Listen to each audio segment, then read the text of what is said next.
ഞാനിപ്പോൾ ഈ 2 ആഴ്ച മുമ്പ് വയനാട് സന്ദർശിച്ചു. നഊദുബില്ലാ, നമ്മൾ കണ്ടതുപോലെ സോഷ്യൽ മീഡിയയിലൂടെ കാണുന്നത് പോലെ ഒന്നുമല്ല. അവിടെ ഇപ്പം സാങ്ഷൻ ഇല്ലാതെ, കലക്ടറുടെ സാങ്ഷൻ ഇല്ലാതെ കയറാൻ പറ്റൂല. അങ്ങനെ സാങ്ഷൻ വാങ്ങിച്ചിട്ട് ആ ചൂരൽമലയും മുണ്ടക്കൈ പ്രദേശവുമൊക്കെ അവിടുത്തേതാകുന്ന പ്രവർത്തകരോടൊപ്പം കയറി നോക്കുമ്പോൾ കിലോമീറ്ററോളം നടന്നിട്ട് എത്തുന്നില്ല, തീരുന്നില്ല. എത്രയാണ് പോയിരിക്കുന്നത്? 600ഓളം വീടുകൾ പരിപൂർണമായി നഷ്ടപ്പെട്ടു. വീട് പൂർണ്ണമായി നഷ്ടപ്പെട്ടു പോയ ആളുകൾ. ആ പ്രദേശങ്ങളിലൊന്നും ആരും വസിക്കുന്നില്ല. ഒരാൾ സ്കൂട്ടർ ഓടിച്ചിട്ട് മലയുടെ ഇങ്ങനെ സ്പീഡിൽ കൂടെ കയറിപ്പോകും. അപ്പം ഞാൻ ശ്രമിച്ചപ്പോൾ പറഞ്ഞു, അബ്ദുസലാം എന്ന് പറഞ്ഞൊരു വ്യക്തിയാണ്. അയാൾ ആ മലയുടെ ഏറ്റവും മുകളിൽ ഇപ്പോൾ ആകെ അദ്ദേഹം മാത്രം.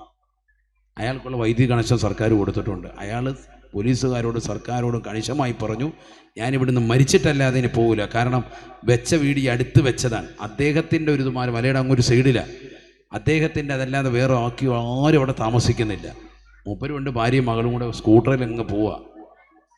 അവരിങ്ങനെ വണ്ടി ഓടിച്ചങ്ങ് കയറിപ്പോകുന്നു. അവരല്ലാത്ത ബാക്കിയുള്ളവരൊക്കെ അവിടുന്ന് ഒഴിഞ്ഞു പോയി. ഒക്കെ ബന്ധുക്കളും കുടുംബങ്ങളും വീടുകളിലൊക്കെ പോയി. ആലോചിച്ച് നോക്കി, ഒരൊറ്റ രാത്രി ഇരുണ്ട് വെളുത്തപ്പോഴത്തേക്കൊക്കെ നഷ്ടപ്പെട്ടു പോയി. പക്ഷെ അവിടെ തവക്കുലാക്കി പടച്ച റബ്ബിന് നിലകൊണ്ടവർക്ക് രക്ഷയാണ്. അവരാണ് യഥാർത്ഥ മുഅ്മിൻ. അള്ളാഹു പറയാൻ, പടച്ച റബ്ബിലേക്ക് സർവ്വത ഏൽപ്പിക്കുക. ഇന്നാ ലില്ലാഹി വ ഇന്നാ ഇലൈഹി റാജിഊൻ. അല്ലാഹു തന്നതാണ് ഇതൊക്കെ. അള്ളാഹു അത് ആവശ്യപ്പെട്ടപ്പോൾ അവൻ ഇഷ്ടപ്പെട്ട സമയത്ത് അതൊക്കെ എടുത്തു. ഈമാൻ നമുക്ക് തെറ്റിപ്പോകാൻ പാടില്ല. വൽ ഖദരി ഖൈരിഹി വ ശർരിഹി മിനല്ലാഹി തആല. ഖൈറും ഷർറും അള്ളാഹുവിൽ നിന്നുള്ളതാണെന്ന് വിശ്വസിക്കലാണ് ഈമാൻ കാര്യത്തിൽ 6ാമത്തത്. ചില ആളുകൾ ഈമാൻ തെറ്റിപ്പോകുന്നുണ്ട്. വയനാട് പാവപ്പെട്ട ആളുകൾ, എത്രയോ കുട്ടികളുണ്ട്. അവരെയാണ് അള്ളാഹു തആല ഇങ്ങനെ ക്രൂശിച്ചത്, അല്ലേ? എടാ, അത് നിന്റെ ഈമാനെ പരീക്ഷിക്കാൻ. കാരണം ഈമാൻ കാര്യം എത്ര എണ്ണം ഉണ്ട്? 5 എണ്ണമാണോ? 6 എണ്ണമാണ്. 6ാമത്തെ എന്താ? വൽ ഖദരി ഖൈരിഹി വ ശർരിഹി മിനല്ലാഹി തആല. ഖൈറും ഷർറും അള്ളാഹുവിൽ നിന്നുള്ളതാണ്. അതുള്ളവന് ഇതൊന്നും ഒരു പ്രശ്നമല്ല. ആ ഈമാൻ തെറ്റിപ്പോയവനൊക്കെ പ്രശ്നമാവും.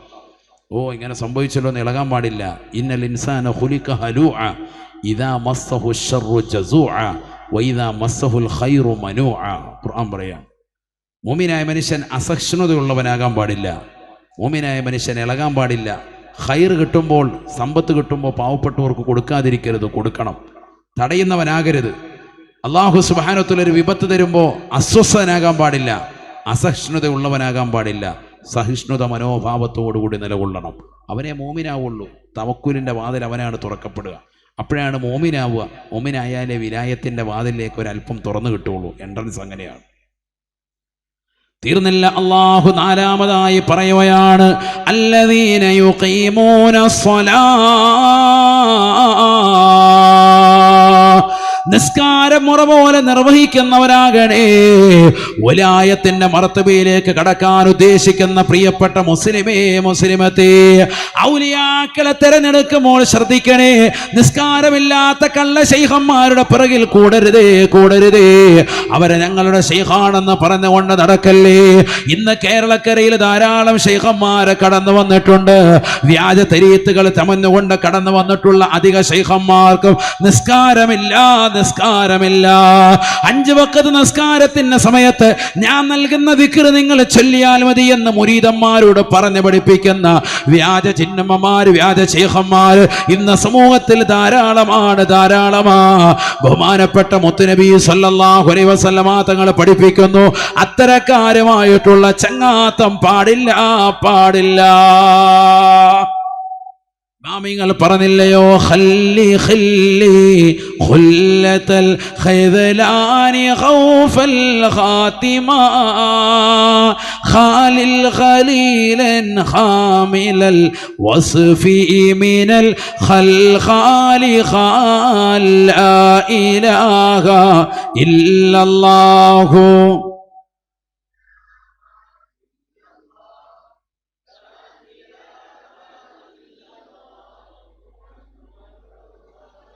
ഖല്ലി, ഉത്റുക്ക് ഒഴിവാക്കണേ. ഖല്ലി എന്റെ സഹോദര, ഖുല്ലത്തൽ ഖിദ്ലാനി, നിന്ദ്യന്മാരുമായിട്ടുള്ള സഹവാസത്തെ പരിപൂർണമായി വെടിയണേ, വെടിയണേ. വ്യാജന്മാരുമായിട്ടുള്ള കൂട്ടുകെട്ട് വേണ്ട. നിസ്സാരക്കാരായ കൂട്ടുകാർ, കള്ളും കഞ്ചാവും ഒക്കെ പേടിപ്പിക്കുന്നതാകുന്ന അത്തരക്കാർ, വ്യാജ ജിന്നമ്മമാർ, വ്യാജ ചികിത്സകർ ഇന്ന് സമൂഹത്തിൽ കൂടി വരികയാണ്. യഥാർത്ഥ അഹ്ലുസുന്നയുടെ ആലിമീങ്ങളെ തേജോവധം ചെയ്യാൻ അത് കാരണമായി തീരും.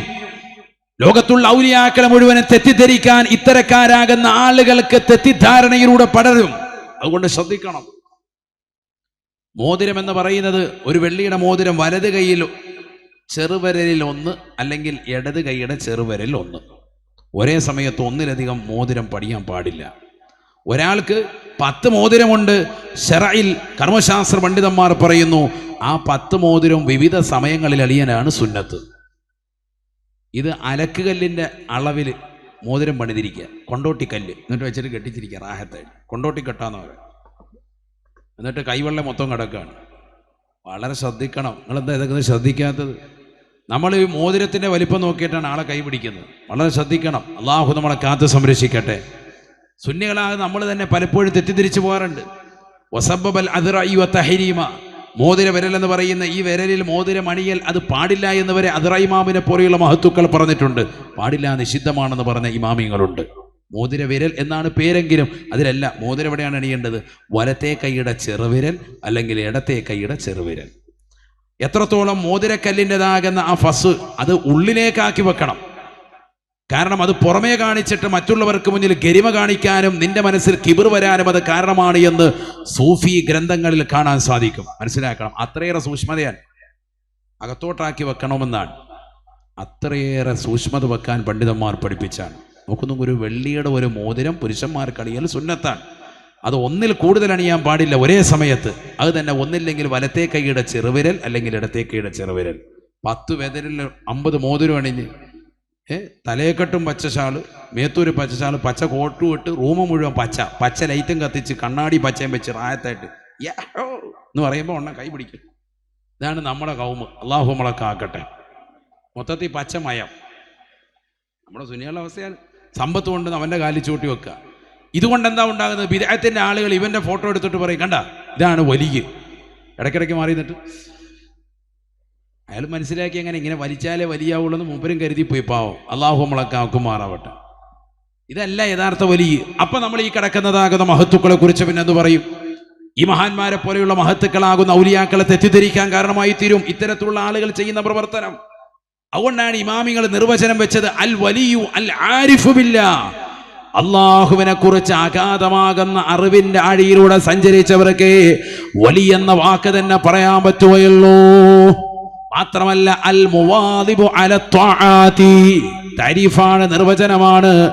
അവൻ 5 വഖത്ത് നമസ്കാരങ്ങൾ കൃത്യതയാണ്, സുന്നത്തുകൾ ശ്രദ്ധിക്കുന്നവനാണ്, ആദാബുകൾ ഗൗനിക്കുന്നവനാണ്, ഹലാലുകളെ ശ്രദ്ധിക്കുന്നവനാണ്, ഹറാമുകളെ പരിപൂർണമായി ഒഴിവാക്കുന്നവനാണ്, ഒരു കറാഹത്ത് പോലും ജീവിതത്തിൽ കൊണ്ടുവരാതെ സംശുദ്ധമായ ജീവിതം നയിക്കുന്നവനാണ്. പറയാനാണ് ഒരുപാടുണ്ട്. ശരീഅത്ത്, തരീഖത്ത്, ഹഖീഖത്ത് ഇതൊക്കെ വിശദീകരിക്കേണ്ടതാണ്. ഇല്ലാത്തതുകൊണ്ടാണ് ഇതെല്ലാം പറയേണ്ട കേസാണ്. നമ്മൾ ശരീഅത്തിൽ നിന്ന് തുടങ്ങിയിട്ടേ ഉള്ളൂ. ഈ ശരീഅത്ത് ഇസ്ലാമികമാകുന്ന മതവിധികൾ കറക്റ്റായി പൂർത്തിയായി പിടിക്കണം. വശരീഅത്തുൻ അഖദും ബിദീനിൽ ഖാലിഖി വഖിയാമുഹു ബിൽ അംരി വന്നഹി ജലാ وطريقة أخذ بأحوة كالورع وعزيمة كرياضة متبتلا. എന്താണ് ശരീഅത്ത്, എന്താണ് തരീഖത്ത്, എന്താണ് ഹഖീഖത്ത്?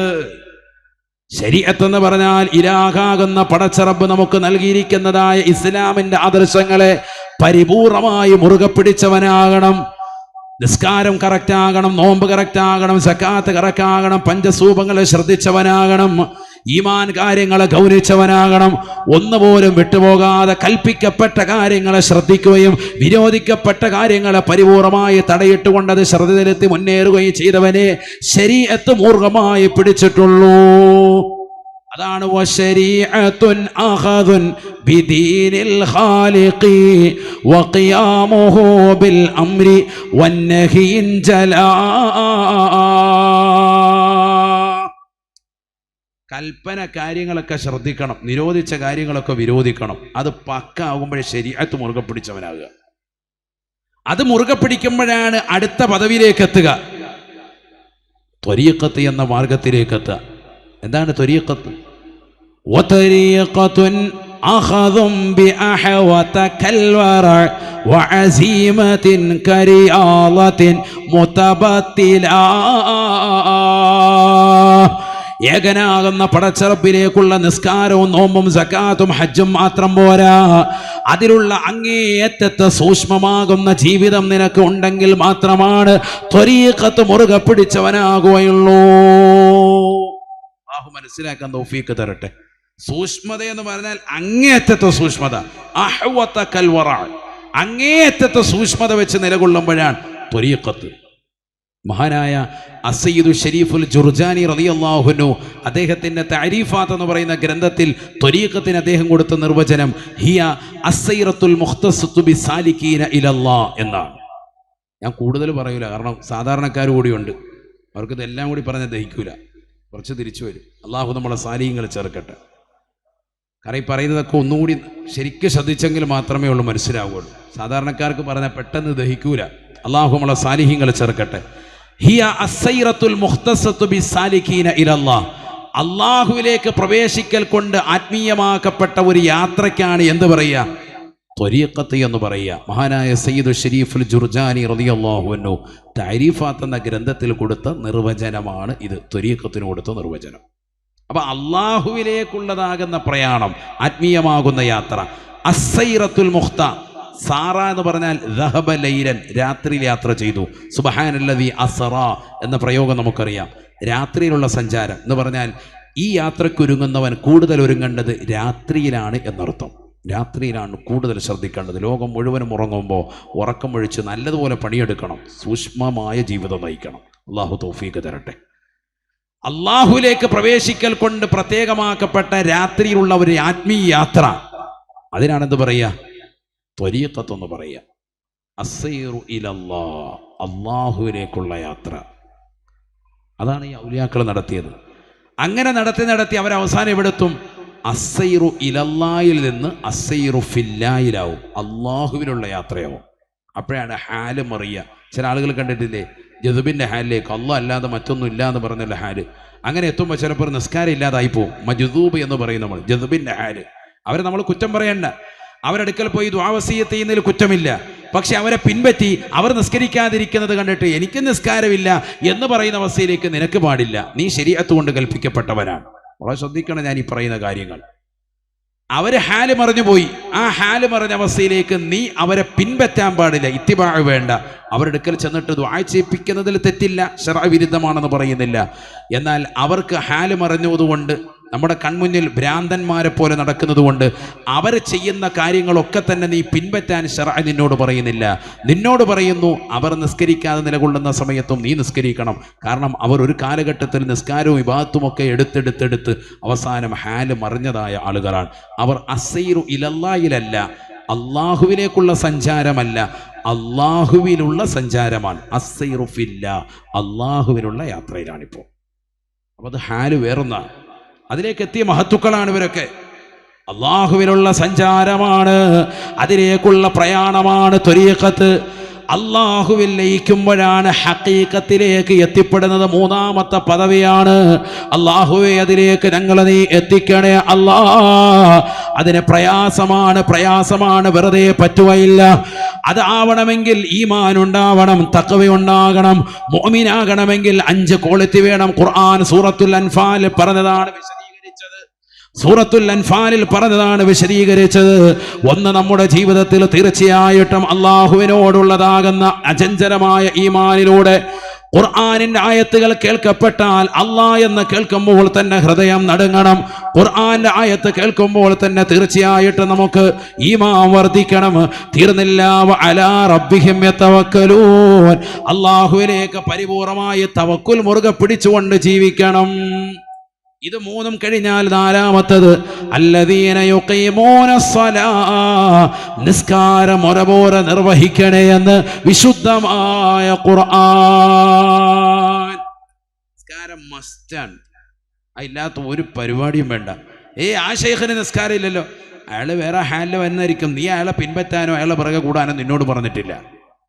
ചില ആളുകൾ ഹാല് കാണിക്കും. അഭിനയത്തിന്റെ ആളുകളുണ്ട്, അഭിനയ കുലപതി.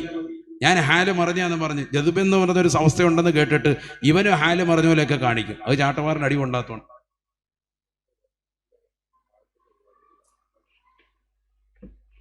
അത് ഹാല് മറിഞ്ഞതാകുന്ന ചില ആളുകളാണ്. ഹാല് മറിഞ്ഞെന്ന് പറഞ്ഞ് കാണിക്കുന്ന ചില ആളുകളുണ്ട്. 10 പേരെ കാണുമ്പോൾ ചില ഹാലളക്കാം. ഉമർ റളിയല്ലാഹുവിന് ഒരിക്കൽ മദീന പള്ളിയിൽ വന്നു, സ്കരിക്കാൻ വേണ്ടി വന്നപ്പോൾ കുറേ പേര് കൂടി നിൽക്കുക, വട്ടം കൂടി നിൽക്കുക ഒരു ഹൈവാൻ്റെ അടുത്ത്. ഉമർ റളിയല്ലാഹുവിനെ കണ്ടപ്പോൾ തന്നെ ചെതറി ഓടി, എല്ലാം പള്ളിക്കകത്ത് കയറി. ഓൻ മാത്രം ഭയങ്കര ഷെയ്ഖായിട്ടിരിക്കുക. ബാങ്ക് കൊടുത്ത് കാമത്ത് കൊടുക്കാൻ പോവാണ്. ഉമർ റളിയല്ലാഹുവിന് പറഞ്ഞു, ഞാൻ നിസ്കരിച്ചിട്ട് തിരിച്ചു വരുമ്പോൾ ഇവിടെ ഉണ്ടായാൽ തല കാണൂല, ഉമറാ പറയുന്നതെന്ന് പറഞ്ഞു. നിസ്കാരം കഴിഞ്ഞ് വന്നപ്പോൾ ആളെ കാണുന്നില്ല, ആൾ മുങ്ങി. കാരണം തല വെറുതെ കളയണ്ടല്ലോ, അതൊക്കെ പോയേച്ച്. ഉമർ റളിയല്ലാഹുവിന് പറഞ്ഞതല്ലേ, കുരുത്തക്കേട് കാണിച്ചുകൊണ്ടിരിക്കുക ജനങ്ങളെ പിഴപ്പിക്കാൻ. ഇത് അന്നും ഉണ്ട് ഇന്നും ഉണ്ട്. ജനങ്ങളെ പിഴപ്പിക്കുന്ന ആളുകൾ, എന്തെങ്കിലും തരികട നമ്പരും മാജിക്കും ഒക്കെ കാണിച്ചിട്ട് ജനങ്ങളുടെ കണ്ണിൽ പൊടിയിടുന്നതാകുന്ന ആളുകൾ.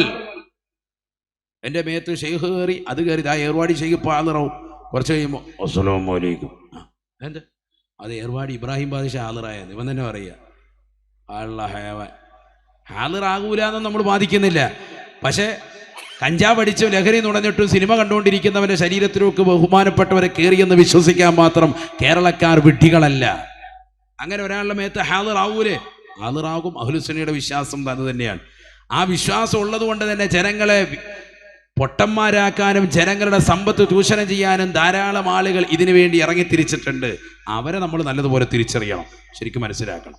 നമ്മൾ നിലകൊള്ളാൻ നമുക്ക് സമസ്തയുടെ സമുന്നതരാകുന്ന ആലിമീങ്ങളുണ്ടല്ലോ, ഉലമാക്കളുണ്ടല്ലോ, 40 അംഗ മുശാവറ അംഗങ്ങൾ, മഹത്തുക്കളുണ്ടല്ലോ. അവരുടെ പിന്നിൽ അണിനിരക്ക്. എന്തിനാ നിങ്ങൾ മറ്റുള്ളവരെ തേടിപ്പോകുന്നത്? സൂക്ഷ്മ ജീവിതം നയിക്കുന്നതാകുന്ന വന്നിരാകുന്ന ഉസ്താദന്മാരെ പോലെയുള്ള മശായിഖന്മാരെ പോലെയുള്ള മഹാരഥന്മാരാകുന്ന നേതാക്കൾ നമുക്കുണ്ടാകുമ്പോൾ എന്തിനാണ് ഇത്തരക്കാരാകുന്ന വ്യാജന്മാരുടെ പിറകിൽ എൻ്റെ പ്രിയപ്പെട്ട മുസ്ലിം സഹോദരങ്ങൾ സഹോദരിമാർ അടിയറ വെക്കുന്നത്? നിങ്ങളുടെ സമ്പത്ത് എന്തിനായി ഇത്തരക്കാരുടെ കാൽക്കീഴിൽ കൊണ്ടുപോയി ചൂഷണം ചെയ്യുന്നത്? അതാണ് എൻ്റെ ചോദ്യം. എന്തിനാ നമ്മൾ ആവശ്യമില്ലാത്ത അഹ്ലുകാരുടെ അടുക്കലേക്ക് പോകുന്നത്?